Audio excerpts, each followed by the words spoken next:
যেথা ভয় শূন্য, উচ্চ যেথা শির, জ্ঞান যেথা মুক্ত, যেথা গৃহের প্রাচীর, আপন প্রাঙ্গণ তলে দিবস সর্বরি, বসুধারে রাখে নাই খণ্ড ক্ষুদ্র করি।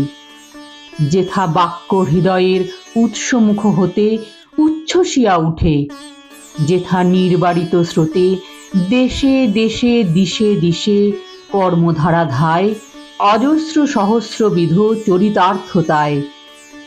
যেথা তুচ্ছ আচারের মরুবালু রাশি বিচারের স্রোতঃপথ ফেলে নাই গ্রাসী, পৌরুষেরে করেনি শতধা। নিত্য যেথা তুমি সর্বকর্ম চিন্তা আনন্দের নেতা, নিজ হস্তে নির্দয় আঘাত করিপিত, ভারতেরে সেই স্বর্গে কর জাগরিত।